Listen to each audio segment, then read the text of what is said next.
हमारे घर में भी बहुत ठंडा लगेगा। चलो बच्चों, इधर आओ, केक काटने का टाइम हो गया है।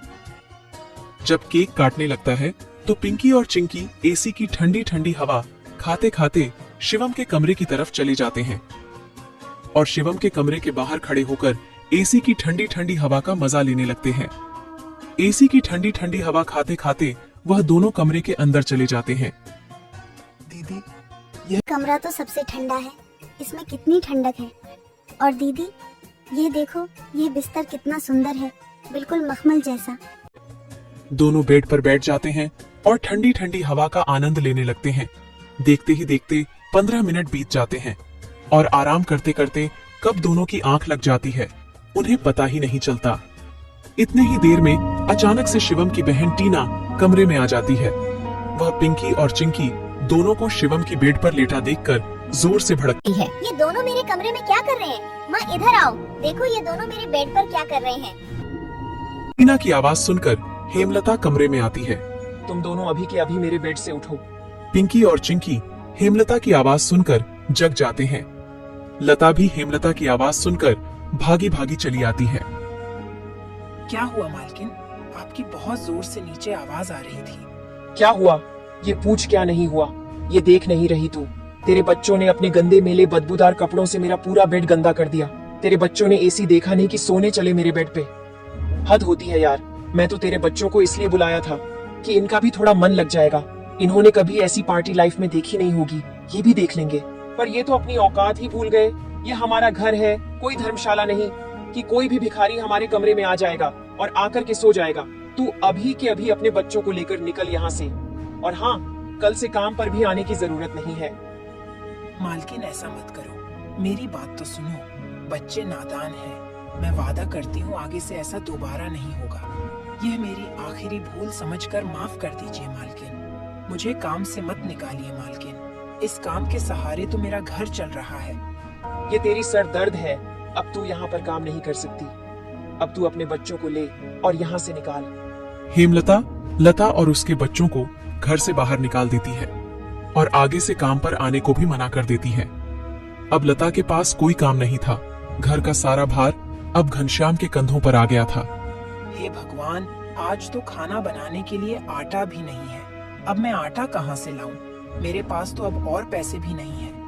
और जो तनख्वाह घनश्याम जी को मिली थी वह सब घर खर्चे में खत्म हो गए। मेरा क्या है? मैं तो पानी पीकर भी सो जाऊंगी, पर बच्चों को क्या? भूखे पेट इन्हें नींद कैसे आएगी? आ गए आप। घर में राशन खत्म हो गया है। आज खाने में कुछ नहीं बना है। कोई बात नहीं, खाना आज मैं अपने साथ लेकर आया हूँ। सेठ जी के यहाँ पर आज दावत थी तो उन्होंने कुछ खाना बच्चों के लिए भी भिजवा दिया है। ऐसे उस रात तो वह सभी खाना खाकर सो जाते हैं। अगली सुबह लता फिर से अपनी मालकिन हेमलता के घर जाती है और उससे थोड़े पैसे उधार मांगती है। मालकिन, मेरे घर में खाने के लिए एक अनाज का दाना भी नहीं है। कृपया आप मुझे थोड़े से पैसे उधार दे दीजिए। तुझे देने के लिए मेरे पास कोई पैसे वैसे नहीं है। मैंने तुझे पहले ही काम से निकाल दिया था, फिर तेरी यहाँ आने की हिम्मत कैसे हुई? जा निकल यहाँ से और आइंदा यहाँ पर अपनी शक्ल मत दिखाइयो। हेमलता की कड़वी बातें सुनकर लता घर वापस जाने लगती है। तभी उसे रास्ते में एक पोस्टर दिखाई देता है। उस पोस्टर को देखकर लता वहीं रुक जाती है। पकोड़े बनाने वाले की जरूरत है। अधिक जानकारी के लिए इस दिए गए नंबर पर कॉल करें। पकोड़े बनाने तो मुझे आता है। अगर यहाँ मेरी नौकरी लग जाए तो घर का खर्च चलाने के लिए कुछ पैसे आ जाएंगे। ऐसा सोचकर लता उस पते पर पहुंच जाती है।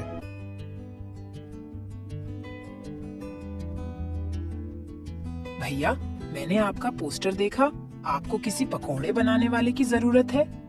हाँ, जरूर तो है। तुम पकोड़ा बना लोगी। क्या तुम्हें पकोड़े बनाने आते हैं? हाँ, सब मुझे कई तरह के पकोड़े बनाने आते हैं, जैसे मिर्च का पकोड़ा, पालक का पकोड़ा, पनीर का पकोड़ा और भी कई प्रकार के पकोड़े मुझे बनाने आते हैं। तो ठीक है, तुम आज से ही काम पर लग सकती हो। ऐसे लता पकोड़े बनाने वाले के साथ काम पर लग जाती है और ग्राहकों को पकोड़े सर्व करने लगती है। ऐसे ही शाम हो जाती है और रमेश के सारे पकोड़े बिक जाते हैं। चलो, आज तो सारे पकोड़े बिक गए। आज तो तुमने पकोड़े सिर्फ सर्वे किए हैं, लेकिन कल से तुम्हें पकोड़े बनाने भी होंगे। हाँ साहब, मैं बहुत ही स्वादिष्ट पकोड़े बनाना जानती हूँ। तो ठीक है, ये लो आज के काम के पैसे। 300 रुपए लेकर लता सबसे पहले राशन की दुकान पर जाती है और वहां से राशन का सामान खरीदकर घर आ जाती है। घर पहुंचकर लता सबसे पहले बच्चों के लिए खाना बनाती है और उनको परोसती है। चिंकी, पिंकी, आ जाओ खाना खा लो। इतने में घनश्याम भी वहां आ जाता है और लता घनश्याम को अपने नए काम के बारे में बताती है। इस तरह सारे मिलकर खुशी खुशी खाना खाते हैं। अगली सुबह लता बच्चों को स्कूल छोड़कर वापस काम पर चली जाती है। दुकान पर पहुंचकर लता पकोड़े बनाती है। लता के बने हुए पकोड़े